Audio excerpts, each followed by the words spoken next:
En el corazón de Cataluña late una institución que trasciende el deporte, un club que no solo se mide en títulos, sino en identidad, en cultura y en pasión, el Fútbol Club Barcelona, el Barça. Con más de un siglo de historia, este equipo se ha convertido en un símbolo universal, reconocido en cada rincón del mundo. Hoy vamos a recorrer su viaje, desde sus humildes orígenes en 1899 hasta convertirse en més que un club. El 29 de noviembre de 1899, en una sala del Gimnàs Soler de Barcelona, 12 jóvenes se reunieron para dar vida a un nuevo club de fútbol. El impulsor fue el suizo Joan Gamper, un apasionado del deporte que había llegado poco antes a la ciudad. Ese día nacía el Fútbol Club Barcelona, con Gamper como figura clave y Walter Wild, otro suizo, como primer presidente. En aquellos primeros años, el equipo no tenía un estadio propio, jugaba en diferentes terrenos de la ciudad, en la Bonanova, en la carretera de Horta o en la calle Montaner, hasta que pudieron encontrar espacios más estables. Todo era precario, porterías de madera, vestuarios improvisados y balones que apenas resistían los partidos. Aún así, la afición por el nuevo deporte crecía con rapidez. Ya en 1902, el Barça consiguió su primer título oficial, la Copa Macaya, una competición regional que dominó gracias al talento de jugadores como Gamper. Ese mismo año participó en la Copa de Coronación, considerada la primera edición de la Copa del Rey. Ahí se produjo el primer enfrentamiento oficial contra el Madrid, con victoria azulgrana por 3-1 en semifinales.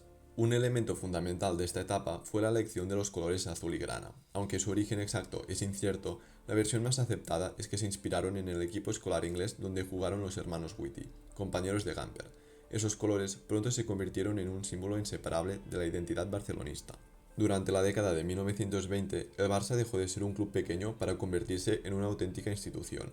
En 1922 inauguró el Camp de los Corts, un estadio moderno para la época, con capacidad para más de 20.000 espectadores. El nuevo campo simbolizaba la ambición de un club que crecía a pasos agigantados. En lo deportivo, aquellos años estuvieron marcados por figuras legendarias como Josep Samitier, apodado el Mago, que con su estilo espectacular se convirtió en uno de los primeros ídolos del club. Con él, el Barça conquistó numerosos campeonatos regionales y la primera Liga Española en 1929, apenas estrenada la competición nacional. Pero lo que sucedía fuera del campo fue igual de importante. En los años previos a la Guerra Civil, el Barça se consolidó como un símbolo del catalanismo y de las libertades sociales en Cataluña. Ese vínculo se pagó caro durante el conflicto. En 1936, en plena guerra, el presidente del club, Josep Sunyol, fue detenido y fusilado por tropas franquistas. Su muerte se convirtió en un golpe moral tremendo para la institución. El Barça también sufrió en lo económico. Muchos jugadores emigraron y el club llegó a estar al borde de la desaparición. En 1937, una gira por México y Estados Unidos sirvió para recaudar fondos y mantener viva la entidad. A comienzos de los años 50, el Barça vivió una auténtica revolución gracias a un jugador que cambiaría su historia para siempre, Ladislau Kubala. Kubala llegó al club en 1950, tras escapar de la Hungría comunista. Con su talento, su potencia física y su visión de juego, transformó por completo el equipo. El Barça de Kubala practicaba un fútbol espectacular, que enamoró a la afición y llevó a las gradas multitudes nunca vistas. Con él como estrella, el club vivió una de sus etapas más exitosas. En pocos años conquistó varias ligas, copas y la primera Copa de Ferias, un torneo precursor de las competiciones europeas.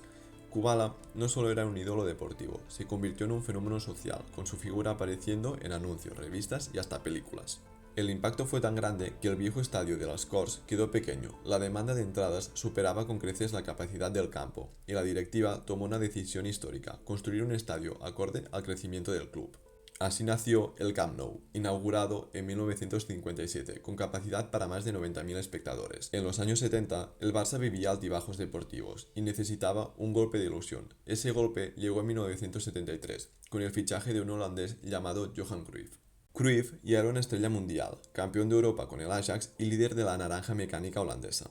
Su impacto fue inmediato. En su primera temporada, Cruyff lideró el Barça hacia la Liga de 1973-1974, rompiendo una sequía de 14 años sin títulos. Aquella campaña quedó marcada por el histórico 0-5 en el Santiago Bernabéu frente al Real Madrid, un partido que todavía hoy es recordado como una de las grandes gestas del club.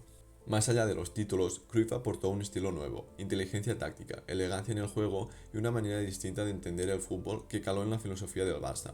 Fue, en muchos sentidos, el inicio de una transformación que años más tarde él mismo consolidaría desde el banquillo. Los años 80 fueron una etapa de contrastes para el Fútbol Club Barcelona. El club seguía creciendo como institución, pero dentro del campo alternaba grandes momentos con temporadas complicadas. Uno de los primeros grandes referentes de esa década fue Bernd Schuster, un mediocampista alemán de enorme talento que se convirtió en el motor del equipo y en uno de los jugadores más queridos por la afición. Con él, el Barça consiguió títulos importantes, como la Copa del Rey de 1981 y la Liga de 1984-85, bajo el mando del entrenador inglés Terry Venables. Pero si hay un nombre que marcó a fuego los 80 fue el de Diego Armando Maradona. El argentino llegó en 1982 como el fichaje más caro de la historia en ese momento y con el cartel de mejor jugador del mundo. Su presentación en el Camp Nou reunió más de 60.000 personas, un fenómeno pocas veces visto. En sus 2 temporadas dejó destellos de genialidad inolvidables, regates imposibles, goles mágicos y la conquista de la Copa del Rey de 1983 ante el Real Madrid, en una final que aún se recuerda por la exhibición del Barça. Sin embargo, su etapa estuvo marcada también por lesiones, problemas de salud y episodios polémicos, como la famosa batalla campal en la final de la Copa del Rey de 1984 contra el Athletic de Bilbao. En 1988, el Barça vivía una crisis deportiva e institucional. Fue entonces cuando regresó Johan Cruyff, no como jugador, sino como entrenador. Su llegada marcó el inicio de una nueva era que transformaría para siempre el club. Cruyff impulsó una filosofía revolucionaria, posesión de balón, presión alta y un fútbol ofensivo basado en la inteligencia táctica. Con él al mando nació el famoso Dream Team, integrado por jugadores como Koeman, Vaquero, Stoichkov, Laudrup, Guardiola y más tarde Romario. Entre 1991 y 1994 conquistaron 4 ligas consecutivas, algo inédito hasta entonces para el Barça. Pero el momento más glorioso llegó en 1992, en Wembley, cuando ganó su primera Copa de Europa, gracias al gol de Ronald Koeman ante la Sampdoria. Aquel triunfo no fue solo un título, fue el símbolo de que el Barça, después de décadas de altibajos, se había consagrado en la élite europea. El final de la etapa de Cruyff en 1996 estuvo marcado por conflictos internos y resultados irregulares, pero su legado fue incalculable. Sentó las bases del estilo de juego que, años más tarde, llevaría al club a la cima mundial. Tras los altibajos de finales de los 90, el Barça necesitaba recuperar su grandeza, y en 2003 ese cambio comenzó con la llegada de un jugador que devolvería la sonrisa al club, Ronaldinho Gaucho. El brasileño trajo magia, carisma y un estilo de juego espectacular. Su forma de jugar devolvió la ilusión a una afición que llevaba años sin grandes alegrías. Cada regate, cada sonrisa y cada gol eran un recordatorio de que el fútbol también era alegría. Con Ronaldinho al frente y con un equipo reforzado por jóvenes talentosos como Xavi e Iniesta, el Barça conquistó la Liga de 2005 y un año más tarde la Champions League de 2006, en París frente al Arsenal. Fue el gran regreso del club a la cima europea, 14 años después de Wembley.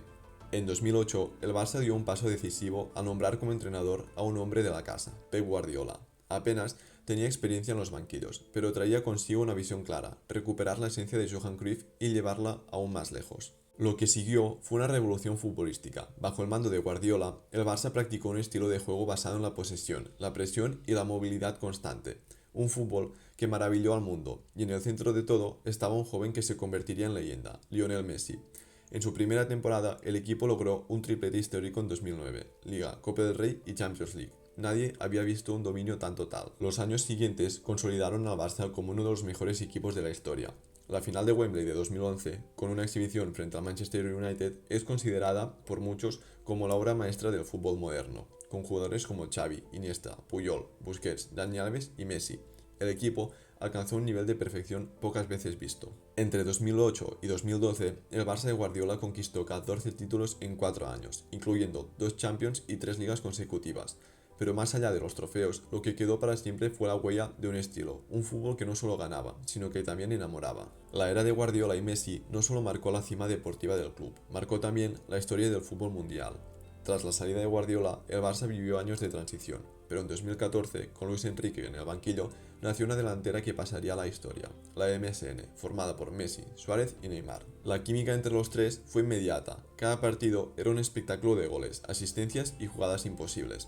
Entre los tres llegaron a marcar más de 120 goles en una sola temporada, una cifra que parecía inalcanzable. En 2015, el Barça volvió a tocar la gloria con otro triplete histórico, Liga, Copa del Rey y Champions League.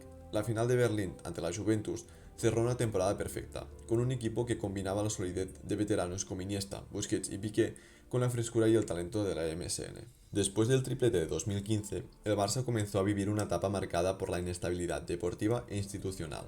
En 2017, la salida inesperada de Neymar al Paris Saint-Germain rompió la delantera más temida del mundo y dejó un vacío difícil de llenar. El club intentó sustituirlo con fichajes millonarios como Dembélé o Coutinho, pero ninguno alcanzó las expectativas. En Europa llegaron algunos de los golpes más duros en la historia reciente: la eliminación de la Roma en 2018, la debacle en Anfield frente a Liverpool en 2019 y el doloroso 8-2 ante el Bayern de Múnich en 2020. Cada derrota evidenciaba una gestión deportiva caótica y un equipo cada vez más alejado de sus mejores días. A todo esto se sumaban los problemas económicos y las tensiones en la directiva. En 2021, las elecciones devolvieron a Joan Laporta a la presidencia, con la difícil misión de rescatar al club de la crisis. Pero ni siquiera con su regreso pudo evitar el golpe más doloroso. El Barça no logró renovar a su máximo ídolo. Entre lágrimas, Lionel Messi se despidió tras más de 20 años, dejando un vacío imposible de llenar. En medio de esta tormenta, el club apostó por un regreso cargado de simbolismo: Xavi Hernández. Su llegada no solo fue un movimiento deportivo, sino también emocional. Representaba el retorno de la filosofía de juego que había llevado al club a la cima. Los resultados llegaron pronto. En 2023, el Barça conquistó la Liga y la Supercopa de España, devolviendo a la afición la sensación de orgullo y esperanza. Sin embargo, el camino europeo fue mucho más duro. Derrotas como la sufrida ante el Eintracht de Frankfurt en la Europa League de 2022, con el Camp Nou lleno de aficionados alemanes, recordaron que la reconstrucción aún estaba lejos de completarse. Tras la etapa de Xavi, en 2024 el Barça apostó por un nuevo rumbo con la llegada del técnico alemán Hansi Flick, campeón de Europa con el Bayern. Su fichaje simbolizaba disciplina, rigor táctico y una apuesta por combinar la experiencia con la proyección de jóvenes talentos. Entre ellos, brilla con fuerza Lamine Yamal, la joya de la Masía y una de las mayores promesas del fútbol mundial, llamado a liderar el futuro del club junto a Pedri, Cubarsí, Fermín, entre otros. Al mismo tiempo, el Barça se prepara para estrenar un Camp Nou renovado, que no solo es un estadio, sino el símbolo del renacimiento del club, un hogar moderno y gigantesco, donde una nueva generación de culés vivirá los próximos capítulos de esta historia. El presente no es sencillo, pero el futuro respira ilusión, porque si algo ha demostrado el Barça a lo largo de su historia es que siempre ha sabido levantarse, y ahora, con nuevos líderes en el campo y en el banquillo, comienza a escribirse otro capítulo de este club, que, más que nunca, sigue siendo más que un club.